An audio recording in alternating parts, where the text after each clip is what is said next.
जब भारत में भी हिंदू होना अपराध होगा, यही समय चमत्कारों के नाम पर धर्मांतरण मतांतरण न। हिंदू राष्ट्र संविधान विरोधी नहीं है, क्योंकि हम कागजों पर हिंदू राष्ट्र नहीं चाहते। हिंदू को जलाया गया सिर्फ इसलिए जलाया गया कि वो हिंदू था। तो जिन्हें ये अंधविश्वास लगता हो उन्हें देश छोड़ देना चाहिए। एशिया की लार्जेस्ट चर्च है, उसके सामने ही मंच लगाया जाए। बागेश्वर धाम पीठाधीश्वर पंडित धीरेन्द्र कृष्ण शास्त्री के भिलाई आगमन पर शहर में भक्ति और उत्साह का अद्भुत नजारा देखने को मिला। पावर हाउस और सुपेला चौक क्षेत्र में उन्हें देखने और स्वागत करने के लिए हजारों की संख्या में श्रद्धालु उमड़ पड़े। पारंपरिक नृत्य, पुष्प वर्षा और गगनभेदी जयकारों के बीच बागेश्वर धाम सरकार पंडित धीरेन्द्र कृष्ण शास्त्री का भव्य स्वागत किया गया। इसी दौरान आयोजित प्रेस वार्ता में पंडित धीरेन्द्र कृष्ण शास्त्री ने बांग्लादेश की स्थिति, धर्मांतरण के मुद्दे एवं छत्तीसगढ़ के पूर्व मुख्यमंत्री भूपेश बघेल के बयान पर जमकर अपनी प्रतिक्रिया दी। उन्होंने इन सभी विषयों को लेकर खुलकर अपनी बात रखी। अब सवाल यह है कि पंडित धीरेन्द्र कृष्ण शास्त्री ने इन मुद्दों पर क्या कुछ कहा। देखिए पूरी रिपोर्ट। भिलाई से दीपक कुमार की रिपोर्ट। यहाँ हम 5 दिवसीय हनुमान जी का चरित्र हनुमान चालीसा पर कथा सुनाएंगे। 1 दिवसीय दिव्य दरबार लगाया जाएगा। अभी 18 दिसंबर से एक अद्भुत महापुरुष छत्तीसगढ़ की भूमि में हुए, एक अद्भुत संत हुए जिनके जयंती का उत्सव का पावन पर्व चल रहा है। गुरु घासीदास जी महाराज, जिन्होंने एक अद्भुत नारा दिया था, मनखे मनखे एक समान, उनको भी स्मरण किया जाएगा। इस कथा में सामाजिक समरसता हेतु दिव्य भव्य आरती में सभी वर्गों के लोगों को मंचों पर आने का शुभ अवसर मिलेगा। इस कथा से हिंदू एकता के प्रण संकल्प को बार बार दोहराया जाएगा। इस कथा से जीवन कैसे जीना चाहिए इसके बारे में बताया जाएगा। हनुमान जी से क्या क्या सीखें इस बारे में बताया जाएगा। 1 दिवसीय दिव्य दरबार इसलिए लगाया जाएगा ताकि छत्तीसगढ़ में चमत्कारों के नाम पर धर्मांतरण मतांतरण न हो। ये हमारा सौभाग्य है कि हमको पुनः छत्तीसगढ़ की भिलाई में, दुर्ग जिले के अंतर्गत, जो शिक्षा की नगरी है, विद्या की नगरी है, जो इंडस्ट्री की नगरी है, जो हमारे भिलाई है अद्भुत, हमारी भिलाई अद्भुत है, जहाँ पूरे देश में सबसे ज्यादा IIT के बच्चे चुने जाते हैं, वो भिलाई से चुने जाते हैं। बाकी जिस पत्रकार को जो खुजली हो सो प्रश्न कर सकता है। हिंदू राष्ट्र बनाने की बात करते हैं और चूंकि भारत धर्मनिरपेक्ष राष्ट्र है, क्या करिए? देखिए, हमारे पूर्वजों ने संविधान स्वीकार किया, उसके प्रति हमारी निष्ठा है, श्रद्धा है। एक हाथ में संविधान, दूसरे हाथ में गीता और रामायण, इस आधार पर जीवन जीने वाले हैं हम। संविधान के प्रति हमारी अति श्रद्धा है। जिस संविधान का प्रारंभ राम दरबार के चित्र के साथ हो, ऐसा संविधान हमारे भारत का है। डॉक्टर भीमराव अंबेडकर जी की यह रचना, उनकी पूरी टीम की यह रचना हमारे भारत की व्यवस्था को चलाने वाला। जीवन के लिए 2 चीजें जरूरी है, व्यवस्था और आस्था, और दोनों संविधान में है। आस्था में राम दरबार है, व्यवस्था में संविधान के नियम है। इसलिए हम संविधान को पूर्ण रूप से मानते हैं। दूसरी बात, तुमने कहा हिंदू राष्ट्र, तो हिंदू राष्ट्र संविधान विरोधी नहीं है, क्योंकि हम कागजों पर हिंदू राष्ट्र नहीं चाहते हैं, लोगों के दिलों पर चाहते हैं।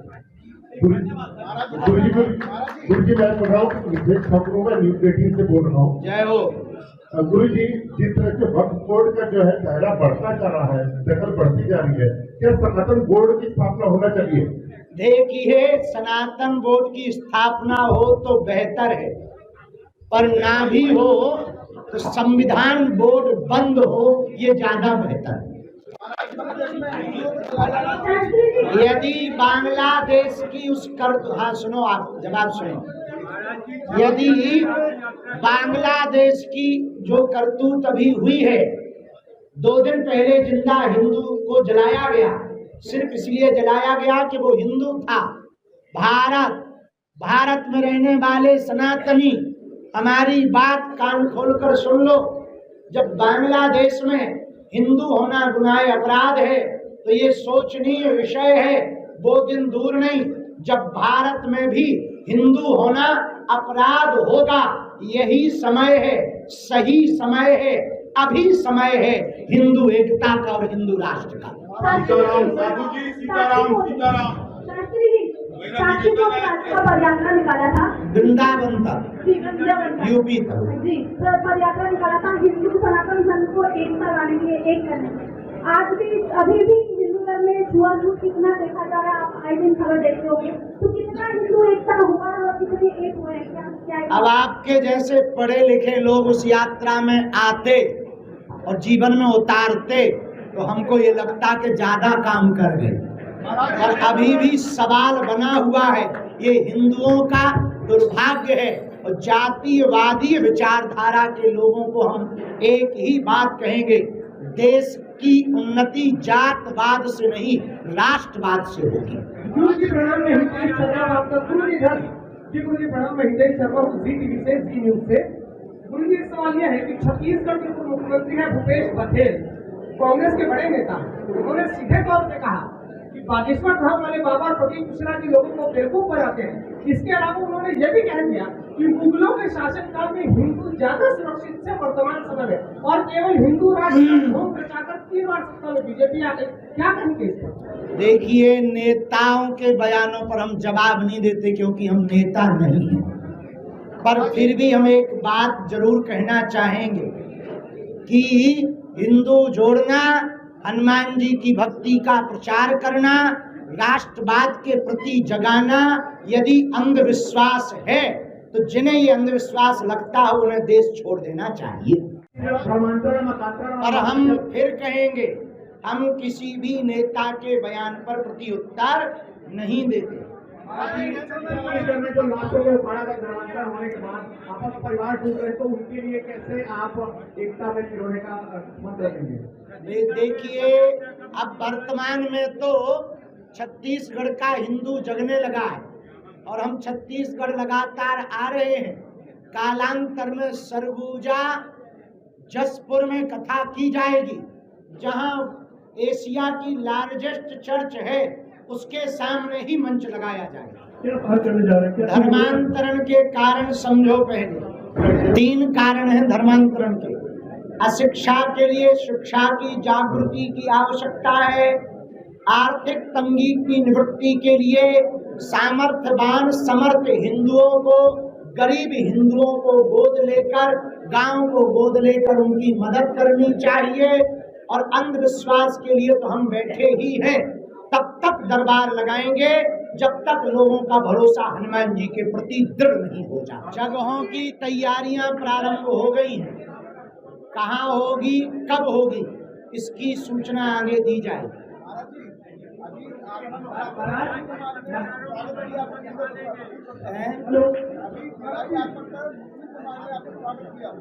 भिलाई आने पर मुस्लिम समाज ने स्वागत किया, किसका? हमारा। बहुत धन्यवाद है, कोई दिक्कत नहीं है, अच्छी बात है। वो भी हमारे हैं। इस देश में जन्म लेने वाला सब सनातनी है, सब हिंदू है। क्षमा करना, सत्ता दरबार है। आप लोग हमारी मंडल को, टीम को बताकर स्वेच्छा का फॉर्म भर के घर वापसी कर सकते हो। देखो, हम नेताओं पर तो कुछ बोलते नहीं, राजनीति पर कुछ बोलते नहीं है। इसके लिए हिंदुओं के अंदर हिंदुत्व का भाव प्रकट करने की आवश्यकता है। अपने दाम खोटे दूसरों का खोरी देवे। अपने ही हिंदू धर्मांतरण कर रहे हैं। सरकार कोई भी हो, चाहे कांग्रेस की, सपा की, बसपा की, कोई कितना भी कुछ कर ले, जब खुद की ही घरवाली गड़बड़ होगी तो पड़ोसी को क्या खोज देगा। कथाओं के माध्यम से नशा के लिए तो हम बोलते ही रहते हैं, पुनः बोलेंगे, हम यही कहेंगे, नशा से नाश होता है और नशा चढ़ाना ही है। तो नशा किसी व्यसन मादक पदार्थों का नशा ना करें, राष्ट्र भक्ति का, राम भक्ति का नशा जीवन में चढ़ावें, ताकि देश का भी भला हो, समाज का भी भला। हिंदू राष्ट्र, देखो भैया, देखो, हिंदू राष्ट्र कब बनेगा?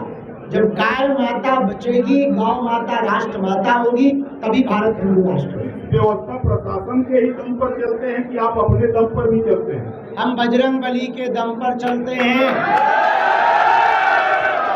बालाजी के दम पर चलते हैं, कानून के हिसाब से चलते हैं। क्योंकि नियम तोड़ने का अधिकार हमें क्या किसी को नहीं। आप स्वीकार करें। और कथा के बारे में क्या कहना चाहेंगे, जरा बता दीजिए। राकेश भैया जो लोग कथा करवा रहे हैं। हमारे अति प्रिय शिष्य गुरु भाई, इनके पूजनीय पिताजी हमारे पूज्य गुरुदेव भगवान धर्म चक्रवर्ती पद्म विभूषण रामानंदाचार्य पूज्य गुरुदेव तुलसी पीठाधीश्वर रामभद्राचार्य जी के कृपा भाग्य हैं। इस नाते इनके पिताजी हमारे गुरु भाई है, ये भी हमारे गुरु भाई हैं। बहुत हनुमान भक्त हैं, बहुत ही हिंदुत्व के प्रति समर्पित हैं। इन्होंने जो संकल्प लिया अद्भुत लिया, बहन सरोज ने जो संकल्प लिया अद्भुत लिया, सब पूरे बागेश्वर धाम मंडल ने यह जो सौभाग्य हमें हमारे लिए मिला है भिलाई आने के लिए, इसके लिए हम अति प्रिय शिष्य श्री राकेश पांडे जी को बहुत बहुत साधुवाद दे रहे हैं। इस कथा से इस क्षेत्र में हिंदुत्व का प्रचार होगा, हनुमान भक्ति का प्रचार होगा, धर्मांतरण करने वालों की ठठरी और गठरी बनेगी। आपका नाम हिंदू से शुरू होता है, फिर इसमें हिंदू खतरे में कैसे जो कि अक्सर बोला जाता है कि हिंदू राष्ट्र बनाना है। तुम अपनी जरा शकल दिखाओ भगवती। जिसका नाम ही हिंदुस्तान है उसका हिंदू कैसे खतरे में। सुनो बहन, वो 6% से 22% हो गए और हम लोग 90 से 80 पे आ गए। अब भी तुम्हें खतरा नहीं लग रहा है तो पक्का है तुम बांग्लादेश वाला नक्शा देख करके ही खतरा मानोगे। जब आपकी बहन बेटी लो जिहाद में फंसेगी तब आप खतरा मानोगे। हमारा कहने का तरीका बहुत सीधा है, आपके भी नहीं कह रहे। ये बात हमने जिनकी तरफ से आपने प्रश्न किया उन प्रश्नकर्ताओं पे कह रहे हैं कि हम 9 राज्यों में अल्पसंख्यक हो गए हैं, अब आगे हिंदुओं को बचाना है तो हर हिंदू को सनातन एकता पर जोर देना ही। इसी के साथ बात विराम। अब हम कथा के लिए जाएंगे। सब लोग 3 बजे से 6 बजे तक कथाओं में पहुंचे। दरबार 27 तारीख को लगाया जाएगा। श्री राकेश पांडे जी, बहन सरोज पांडे जी को बहुत बहुत साधुवाद। एक दिन पत्रकारों से आरती करवाई जाएगी।